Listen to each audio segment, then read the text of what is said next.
নমস্কাৰ বন্ধু বান্ধৱীসকল job alert Assam YouTube চেনেলটোলৈ আপোনালোক সকলোকে স্বাগতম জনাইছোঁ।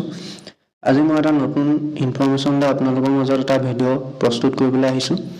এই ভিডিঅ'টোত আপোনালোকে এয়াৰপৰ্ট ৰিক্ৰুটমেণ্টৰ কিছুমান নটিফিকেশ্যন পাব। মই বহুতো ভিডিঅ'ত দেখিছোঁ ইয়াত প্ৰপাৰ নটিফিকেশ্যন কোনো ধৰণৰ দিয়া হোৱা নাই এতিয়ালৈকে। দিছে যদিও সকলোখিনি তথ্য ভালকৈ ইউটিউবত দিয়া নাই, সেইকাৰণে ভাবিলোঁ এটা ইয়াৰ ওপৰত ভিডিঅ' প্ৰস্তুত কৰি দিওঁ। ইয়াত আপোনালোকৰ প্ৰায় 4000 মান পোষ্ট ওলাইছে এয়াৰপৰ্টত। এইটো NIA আণ্ডাৰত ওলাইছে, NIA এভিয়েশ্যন ছাৰ্ভিচ প্ৰাইভেট লিমিটেডৰ আণ্ডাৰত। ইয়াৰ নটিফিকেশ্যনখিনি আমি চাই লওঁ অকণমান। নটিফিকেশ্যনখনত আপোনাৰ প্ৰথমতে NIA অফিচিয়েল ৱেবছাইটটো দিছে, লগতে ইমেইলৰ যিটো লিংক সেইটো দিছে, আৰু জবৰ যিটো প্ৰফাইল নেম সেইটো হৈছে customer service association. That means CSA।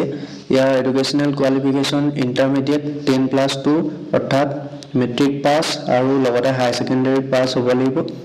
ইয়াৰ চেলাৰীটো আপোনাৰ 14,000-ৰ পৰা 28,000-লৈকে হ'ব। এইটো যিটো আপোনালোকৰ পাৰফৰ্মেঞ্চ হ'ব, সেই পাৰফৰ্মেঞ্চৰ ওপৰত ভিত্তি কৰি পেলাই এই চেলাৰীটো ডিফাৰ কৰিব 14,000-ৰ পৰা 28,000-লৈকে। আৰু টোটেল নাম্বাৰ অফ ভেকেঞ্চিটো হৈছে 4,103।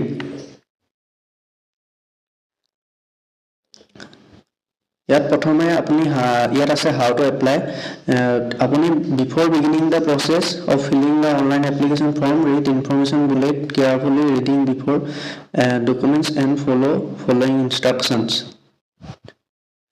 ইয়াত আপোনাৰ কি ডকুমেণ্টছ লাগিব সেইখিনি আছে। Copy of board university certificate for candidate's name, mother name, father's name and date of birth, type of identification, bank account passbook with photograph, বেংকৰ পাছবুকখন লাগিব, তাত আপোনাৰ ফটো থাকিব লাগিব, লগতে পাছপৰ্ট নাম্বাৰ বা ৰেচন কাৰ্ড, আধাৰ কাৰ্ড নাম্বাৰ, ভোটাৰ ID, আধাৰ govt ID। ইয়াত যিকোনো ধৰণৰ এটা দিলেই হৈ যাব। কোৱালিফাইং ডিগ্ৰী চাৰ্টিফিকেট অৰ লাষ্ট ছেমিষ্টাৰ মাৰ্কশ্বিট। আপুনি ইয়াৰ মেক্সিমাম কোৱালিফিকেশ্যন হায়াৰ ছেকেণ্ডেৰী দিয়া আছে, হায়াৰ ছেকেণ্ডেৰী চাৰ্টিফিকেটখন আপোনাক লাগিব। আৰু লগতে আপোনাৰ মেইল এড্ৰেছটো লাগিব। আপুনি যিটো মেইল প্ৰথমে ইউজ কৰে সেই মেইলটো আপোনাৰ লগত থাকিব লাগিব। তেওঁলোকে যিখিনি নটিফিকেশ্যন আপোনালৈ পঠাব সেইখিনি মেইলৰ যোগেদিও পঠাব। আৰু লগতে মোবাইল নাম্বাৰটো লাগিব, আৰু scan image JPG format only candidates photograph.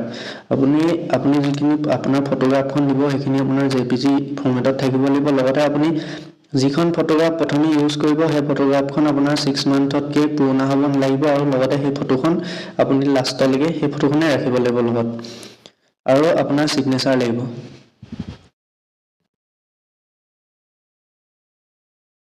লগতে আপোনালোকে অনলাইন এপ্লিকেশ্যন কৰিবলৈ হ'লে ইয়াত কি ষ্টেপছ ইউজ কৰিব লাগিব সেই ষ্টেপছখিনি কথা ইয়াত লিখা আছে। প্ৰথম, submission of online application is of 3 stages. First registration হ'ব, তাৰপাছত এপ্লিকেশ্যন হ'ব, আপোনালোকে ফৰ্মখন এপ্লাই কৰিব লাগিব, তাৰপিছত আপোনালোকৰ লাষ্ট ষ্টেজ হৈছে ফিজ। আৰু কি ডকুমেণ্টছ লাগিব সেইখিনি ইয়াত মই আপোনালোকক কৈ দিলোঁৱেই। প্ৰথম আপোনালোকক ইমেইল IDটো মেইনলি লাগিব, আৰু যদি আপোনালোকে ৱেবছাইটটো নতুন তেতিয়াহ'লে NIA যিটো অফিচিয়েল ৱেবছাইট তাত আপোনালোকে ৰেজিষ্ট্ৰেশ্যন কৰি ল'ব লাগিব। ইউজাৰ নেম আৰু পাছৱৰ্ড দি পেলাই ৰেজিষ্টাৰ কৰি ল'ব, তাৰপৰা লগ ইন কৰি পেলাই এপ্লাই নাওত ক্লিক কৰিব। তাৰ লগতে যিখিনি ৰিকুৱাৰ্ড বস্তু আপোনাৰ স্পেচ আহিব সেইখিনিত আপোনালোকে দৰকাৰী বস্তুখিনি ভৰাই দিব। লাষ্ট ষ্টেজত আপোনালোকৰ ফিজ ষ্ট্ৰাকচাৰটো আহিব। ফিজটো আপোনালোকৰ 400 হ'ব প্ৰবেবলি, 400 হয়। তাৰপাছত আপোনালোকৰ এই এপ্লিকেশ্যনখন ইনভেলিড হ'ব। ইয়াৰ ইনভেলিড হোৱাৰ ৰিজন কিছুমান দিয়া আছে। আপোনালোকৰ যদি এপ্লিকেশ্যনখন ইনকমপ্লিট হয় তেতিয়া ইয়াত ইনভেলিড হ'ব। আৰু application without photograph, unsigned application, signature in capital or different signature at different places during the selection process. আপোনালোকৰ যদি এপ্লিকেশ্যনখনত কোনো ধৰণৰ আপোনাৰ ফটোগ্ৰাফ নাথাকে, লগতে আপোনালোকে ছিগনেচাৰ আপলোড নকৰে, আৰু যদিও আপলোড কৰে সেই ছিগনেচাৰটো যদি কেপিটেল লেটাৰত থাকে তেতিয়া সেইটো কেঞ্চেল হ'ব। আৰু যদি ছিগনেচাৰটো প্ৰত্যেক জেগাতে বেলেগ বেলেগ দিয়ে তেতিয়াহ'লেও এইটো ৰিজেক্ট হ'ব। আৰু যদি আপুনি এপ্লিকেশ্যনখনত যিখন ফটো ইউজ কৰিছে সেই ফটোখনত আপুনি কোনো ধৰণৰ চশমা পিন্ধি থাকিব নোৱাৰিব। আৰু এপ্লিকেশ্যনখনত যদি আপুনি লাষ্টত এক্সামিনেশ্যন ফিজটো পে' নকৰে তেতিয়াহ'লেও আপোনালোকৰ ফৰ্মখন ৰিজেক্ট হোৱাৰ সম্ভাৱনা আছে। আৰু আপোনালোকে এজ লিমিটটো ভালদৰে চাই ল'ব, আৰু যিখিনি ৰিকুৱাৰ্ড কোৱালিফিকেশ্যন আছে সেইখিনিও আপোনালোকে চাই ল'ব, তাৰ পাছতহে এপ্লাই কৰিব। আৰু ইয়াৰ এলিজিবিলিটি ক্ৰাইটেৰিয়াৰ কথা কওঁ নেশ্যনেলিটি জানে ইণ্ডিয়ান হ'ব লাগিব আৰু এজটো আপোনালোকৰ 18 ইয়াৰ্ছৰ পৰা 27 ইয়াৰ্ছ হ'ব লাগিব মেক্সিমাম আৰু কেৰেক্টাৰৰ কথা ক'বলৈ গ'লে আপোনালোকৰ এখন কেৰেক্টাৰ চাৰ্টিফিকেট লাগিব আৰু ইয়াত কোনো ক্ৰিমিনেল ৰেকৰ্ড থাকিব নোৱাৰিব এডুকেশ্যনেল কোৱালিফিকেশ্যনৰ কথা ক'বলৈ গ'লে কেণ্ডিডেটছে আপোনাৰ 10+2 হ'ব লাগিব অৰ্থাৎ মেট্ৰিক পাছ আৰু হাই ছেকেণ্ডেৰী পাছ হ'ব লাগিব ফিজিকেল ফিটনেছ গম পাইছে আপুনি সকলো ফালৰ পৰা আপুনি ফিজিক্যালি ফিট হ'ব লাগিব কোনো ফিজিক্যালি ডিসেবিলিটি থকা মানুহক ইয়াত এপইন্ট কৰা নহয় আৰু ইয়াৰ ইম্পৰ্টেন্ট পইণ্টছ কিছুমান আছে opening date for online examination online জানুৱাৰী 6 তাৰিখৰ পৰা আপোনাৰ এপ্লিকেশ্যনৰ লাষ্ট ডেট 15 এপ্ৰিল অৰ্থাৎ লাষ্ট ডেট পালেহি মই ভিডিওটো প্ৰস্তুত কৰা দেৰি হ'ল অৰ্থাৎ মই ভাবি আছিলোঁ যে বহুতে প্ৰস্তুত কৰিছে অলৰেডি সেইকাৰণে নকৰোঁ বুলি ভাবিলোঁ কিন্তু ইয়াত যিখিনি দৰকাৰী নটিফিকেশ্যন সেইখিনি তেওঁলোকে ফুলফিলকৈ নাই দিয়া সেইকাৰণে ভাবিলোঁ মই প্ৰস্তুত কৰি দিওঁ আৰু ডেট অফ এক্সামিনেশ্যনটো এতিয়ালৈকে অহা নাই আৰু মোড অফ এক্সামিনেশ্যনটো অফলাইন হ'ব আৰু CBT হ'ব আৰু সিলেবাছৰ কথা ক'ব গ'লে ইয়াত সাবজেক্ট আপোনাৰ 4টা সাবজেক্ট আহিব টোটাল 100 কুৱেশ্যন আৰু 100 মাৰ্কস এটা কুৱেশ্যনত 1 মাৰ্ককে থাকিব জেনাৰেল ইন্টেলিজেন্স এণ্ড ৰিজনিং আহিব numerical aptitude general English general awareness আৰু সিলেবাছখনৰ ডিটেইলছ চাব গ'লে জেনাৰেল ইন্টেলিজেন্স এণ্ড ৰিজনিঙত আপোনালোকৰ non-verbal reasoning topics such as number and alphabetic series, coding and decoding, paper folding, cutting mirror image, embedded figures, analogy, completing the image, odd one out. এইখিনি মানে আমি যিখিনি আগতে চাই আহিছোঁ সেইখিনিয়ে আহিব প্ৰায় সদায় আহি থকাখিনি আৰু মেথছৰ কথা ক'বলৈ গ'লে এইটো নিউমেৰিকেল এপ্টিটিউড মানে এইটো মেথছৰ কথা কৈছে মেথছৰ কথা ক'বলৈ গ'লে নাম্বাৰ সিস্টেম আহিব HCF এণ্ড LCM গসাগু অৰ্থাৎ লসাগু এইখিনি আহিব পাৰ্চেন্টেজ আহিব average time and work profit and loss ratio' mixture alligation time speed and distance simple interest and compound interest geometry mensuration trigonometry data interpretation and algebra এইখিনি আমি সদায় দেখি থাকিবলৈ পোৱা টপিকখিনি আহিব এইখিনি কোনো ধৰণৰ প্ৰবলেম হ'ব বুলি মই ভবা নাই আৰু জেনাৰেল ইংলিছত spotting errors fill in the blanks synonyms antonyms spelling and detection of misspelled words idioms and phrases one word substitution improvement of sentences and comprehension passages general awareness this section consists of history polity geography economy current affairs static general knowledge science and sports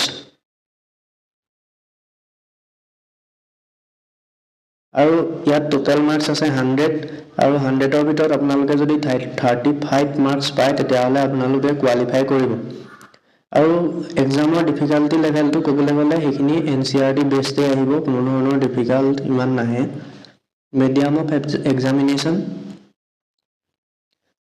এই পেপাৰখন আপোনাৰ বাই ল্যাঙ্গুৱেজৰ আহিব হিন্দী বা ইংলিছত আহিব in case of any ambiguity between Hindi and English version due to transaction English version would be treated as final no normalization আপোনালোকে হিন্দী আৰু English দুইটাতে আহিব কিন্তু জেনাৰেল ইংলিছৰ যিখন পেপাৰ সেইখন অনলি ইংলিছতে পোৱা যাব আৰু examination scheme the question in the examination will be Hindi and English except for the language papers which will be in the language concert only অৰ্থাৎ ইংলিছৰ কাৰণে ইংলিছখনে আহিব ইংলিছৰে আহিব বেলেগ ল্যাঙ্গুৱেজনো কেনেকৈ পাব এইখিনি সেন্টাৰ অফ এক্সামিনেশ্যনটো আপোনাৰ ইয়াত সেন্টাৰখিনি দিয়া আছে অন্ধ্ৰ প্ৰদেশৰ কাৰণে এইখিনি অৰুণাচলৰ কাৰণে এইখিনি মই ইয়াত আসামৰখিনি কৰি দিছোঁ গুৱাহাটীত আহিব যোৰহাটত শিলচৰ ডিব্ৰুগড় তেজপুৰ নগাঁও বঙাইগাঁও তিনিচুকীয়া শিৱসাগৰ এণ্ড গোলাঘাট ইনি প্ৰায় সকলোখিনি জেগাতে কভাৰ কৰিছে এক্সাম সেন্টাৰখিনি সো ইয়াত কোনো ধৰণৰ প্ৰবলেম হ'ব বুলি মই ভবা নাই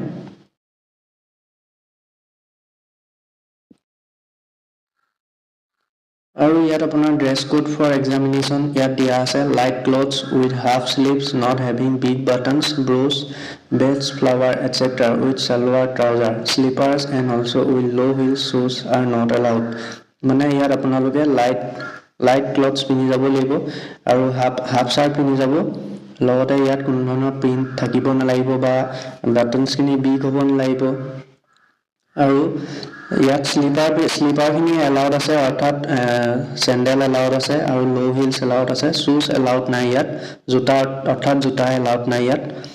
mode of selection for training, প্ৰথম ৰিটেন টেষ্ট হ'ব, তাৰ পৰা ইণ্টাৰভিউ। মিনিমাম কোৱালিফাইং ষ্টেণ্ডাৰ্ডটো হৈছে 35 মাৰ্কছ ইন ৰিটেন টেষ্ট, আৰু কেণ্ডিডেটজনে ইণ্টাৰভিউত পাছ কৰিব লাগিব। আৰু এইটো চিলেকশ্যন প্ৰচিডিউৰ অফ ট্ৰেইনিং, এইটো NIA নিজেই ডিচাইড কৰিব কেনেধৰণৰ প্ৰচিডিউৰ হ'ব। এতিয়া আমি চেলাৰী কথালৈ আহোঁ। চেলাৰীটো আপোনাৰ 14,000-ৰ পৰা 28,000 হ'ব। এইটো মানে ফিক্স নহয়, ইয়াত আপোনাৰ হয়তো বাঢ়িবও পাৰে ইয়াতকৈ। আৰু salary will be decided on the basis of candidates interview. আপোনাৰ ইণ্টাৰভিউটো যিমান ভাল হ'ব, আপুনি যিমান ভালদৰে ইণ্টাৰভিউটো ক্লিয়াৰ কৰিব পাৰে, সিমান তাৰ ওপৰত বেচিছ কৰি আপোনাৰ চেলাৰীটো নিৰ্ধাৰণ কৰা হ'ব। চ' যদি একদম আপোনাৰ ভাল হয় তেতিয়া 28,000, যদি অকণমান অলপ তাতকৈ বেয়া হয় তেতিয়া ইয়াতকৈ অলপ কমিব, কিন্তু একেবাৰে যদি বিল' হয় তেতিয়া 14,000 চুবগৈ পাৰে। এইটো আপোনাৰ ওপৰত নিৰ্ভৰ কৰিব আপুনি কেনেধৰণৰ পাৰফৰ্মেঞ্চ দিছে। চ' আজিলৈ ইমানেই। আৰু যদি কিবা জব ৰিলেটেড ভিডিঅ' বিচাৰে তেতিয়াহ'লে কমেণ্টত লিখিব। লগতে ভিডিঅ'টোত যদি ভইচটো কিবা খেলি মেলি পাইছে তেতিয়া আপোনালোকে বেয়া চাই নাপাব। লগতে কমেণ্টত এনি ইনফৰমেশ্যন কমেণ্ট কৰিব মোক, মই কমেণ্টত আপোনালোকক সকলোখিনি জনাই দিম। তো আজিলৈ আহিছোঁ, বাই বাই।